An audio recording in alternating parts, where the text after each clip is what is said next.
নষ্ট চরিত্র। নিজের স্ত্রীর নোংরা ভিডিওটা দেখা মাত্রই শাহেদ চোখ বন্ধ করে নিল। শক্তভাবে জড়িয়ে ধরে আছে নীলা। সেই পুরুষটা নৈপুণ্যর সাথে খেলে যাচ্ছে নীলার শরীরে। সর্বাত্মক সমর্থন দিচ্ছে নীলা। এটা যে কোনো পুরুষকে ক্ষতবিক্ষত করে দেওয়ার জন্য যথেষ্ট। আজকে সকালে কুরিয়ারে করে তার অফিসে ভিডিওটা কেউ পাঠিয়েছে, অথচ কাল রাতেও কত না রোমান্টিক ছিল তারা স্বামী স্ত্রী। একটা পেনড্রাইভ বক্সে করে সুন্দর করে পাঠানো হয়েছে। কে পাঠিয়েছে তার সঠিক হদিস নেই। একটা নাম্বার দেওয়া ছিল, কিন্তু সেটা বন্ধ আছে। খুব কঠিন একটা প্রশ্ন। এক মুহূর্তেই কি ভালোবাসা শেষ করে দেওয়া যায়? না, যায় না। তবে এই মুহূর্তে শাহেদের মাথাটা কেমন যেন করছে। বিন্দু বিন্দু ঘাম ঝুমেছে কপালে। ফোন করেছিল নীলা, আসার মেরে সেটা ভেঙে ফেলেছে। হার্টবিট বেড়ে গেছে। কি হচ্ছে এসব? কেনই বা হচ্ছে? কোনো উত্তর নেই। নীলাকে একবার দেখতে ইচ্ছে করলো তার, কিন্তু স্মার্টফোন তো ভেঙে ফেলেছে। আচ্ছা, ল্যান্ডফোন থেকে কি ট্রাই করব? কিছুই ভাবতে পারছে না। অফিস থেকে বিদ্যুতের থেকেও বেরিয়ে গেল সে। নীলার সাথে শাহেদের প্রেম ছিল না। একটা ভালো চেনা জানা ছিল অনেক আগে থেকেই। সেই চেনা জানাটাই সম্পর্কে রূপ নিয়েছে 1 বছর আগে। শাহেদের চাকরিটাও হয়েছে, বিয়েটাও সেরে নিয়েছে।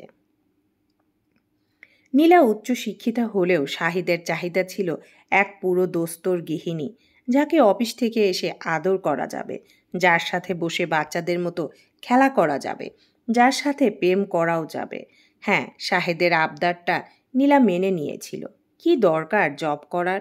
ভালো বেতন পাচ্ছে শাহেদ, কয়েকদিন পর গাড়িও নেবে। দুজনের ইনকামের দরকার আছে কি? নীলা ঘরটাই বেছে নিয়েছিল।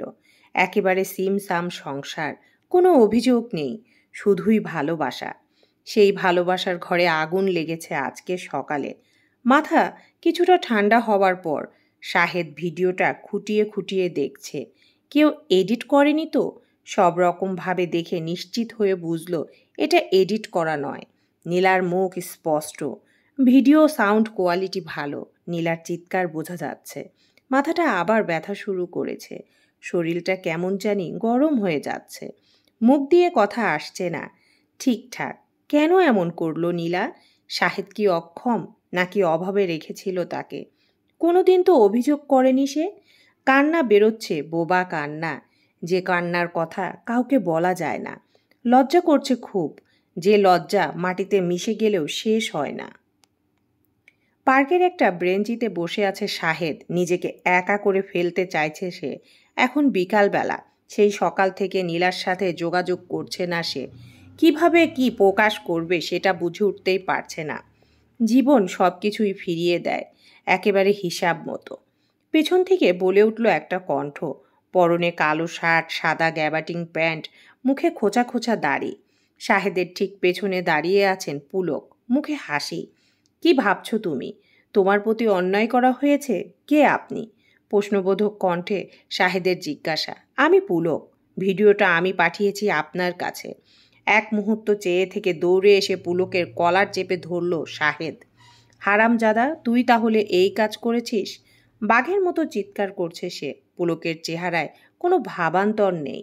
শাহেদের হাতটা ছাড়িয়ে নিয়ে জিজ্ঞেস করল, এত ক্ষেপে যাচ্ছেন কেন? নিজের চরিত্রে অন্য কাউকে দেখলে খারাপ লাগে, তাই না? ভিডিওটা আমি পাঠিয়েছি, তবে এই ভিডিওর নায়ক আমি নই। নিজেকে সাধুবাবু করছো কেন বলো তো? আজকে কত তারিখ? মনে আছে এই দিনটার কথা? আজকে 18 তারিখ। এখন সময় বিকাল 5টা।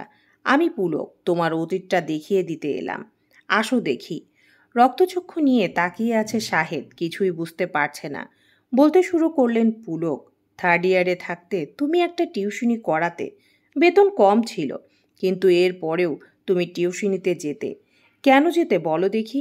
আসলে তোমার আগ্রহ টিউশনিতে ছিল না, আগ্রহ ছিল তোমার ছাত্রীর মায়ের দিকে। একটা পরিবার নষ্ট করেছো তুমি। সুন্দর করে কথা বলতে পারতে, সেটাকে কাজে লাগালে। প্রেম করতে শুরু করলে এক মধ্যবিত্ত লোকের স্ত্রীর সাথে। তোমার এই ফ্যান্টাসি একটা পরিবার নষ্ট করে দিয়েছিল। তোমার ছাত্রীর বাবা টের পেয়ে যায়। তার ঘরে একটা কালসাপ ঢুকেছে।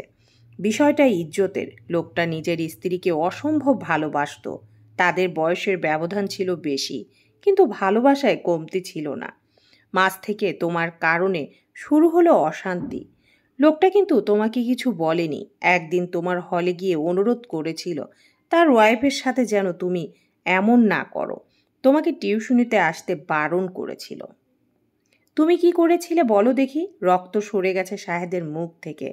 থামলেন না পুলক, বললেন, লোকটিকে পিটিয়ে হল থেকে বের করে দিলে। তুমি রাজনীতি করতে, বিশ্ববিদ্যালয়ের ছাত্র তুমি, তোমার গায়ে কেউ হাতটা দিতেও পারেনি। ভেবেছিলে তুমি পার পেয়ে গেছো। অল্প বয়সে যে আনন্দ তুমি পেয়েছো সেটা সহজে ছাড়তে চাইলে না। তোমার ছাত্রীর মা নিজের ভুল বুঝতে পেরে সরে যেতে চাইলো তোমার থেকে, তুমি ছাড়লে না। ভিডিও ক্লিপ ভাইরাল করার ভয় দেখিয়ে জোর করে সম্পর্ক চালিয়ে যেতে থাকলে। একদিন এই সব সইতে না পেরে লোকটা আত্মহত্যা করলো মালিবাগ রেল গেটে। খবরটা তুমি পড়েছিলে আর মুচকি মুচকি হাসছিলে। সেদিন আমিও হেসেছিলাম তোমার সাথে, কারণ তোমার পরিণতি আমি জানতাম। আজকে 18 তারিখ, লোকটা এই দিনেই সুইসাইড করেছিল। নিজের পাপাচারে অনুতপ্ত হয়ে লোকটার স্ত্রীও সুইসাইড করছিল বাসার সিলিং ফ্যানে ঝুলে। শাহেদ যেন বোবা হয়ে গেছে। বলে চলেছেন পুলক এবার, তোমার পালা Shahed, let's make it bro. Suicide করবে তুমিও। তোমার কপালে লম্পট স্ত্রী জুটিয়ে দেওয়া হয়েছে। তারপর সে আরও অনেকের সাথে একই কাজ করবে এবং তোমার সম্পত্তি ভোগ করবে। এটাই তোমার শাস্তি। কিছু বলার আগেই শাহেদ আবিষ্কার করলো সে মালিবাগের রেলগেটের খুব কাছে। বিপজ্জনকভাবে হেঁটে যাচ্ছে সে।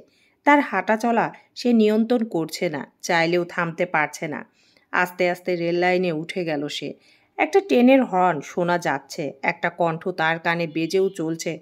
কণ্ঠটা পুলকের। Let's make it bro, quick. বলতে বলতে আচমকা একটা ট্রেন এসে শাহেদকে টুকরো টুকরো করে দিয়ে গেল।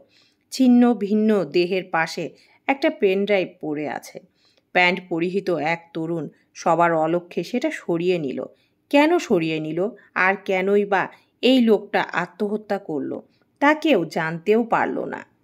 এতিমখানার গেটে একটা মেয়ে অপেক্ষা করছে তার জন্য। বয়স আর কত হবে, 14 কি 15। মেয়েটাকে দেখে এগিয়ে গেলেন পুলক। হাতে তুলে দিলেন পেন ড্রাইভটা। বললেন, এখানে মিনা কার্টুন আছে মা। মেয়েটা হাসি মুখে পেন ড্রাইভটা নিয়ে চলে গেল। আসলেই তাই, পেন ড্রাইভে মিনা কার্টুনই আছে। পাপটা সরিয়ে ফেলা হয়েছে, সেই সাথে পাপিটাকেও। সমাপ্ত।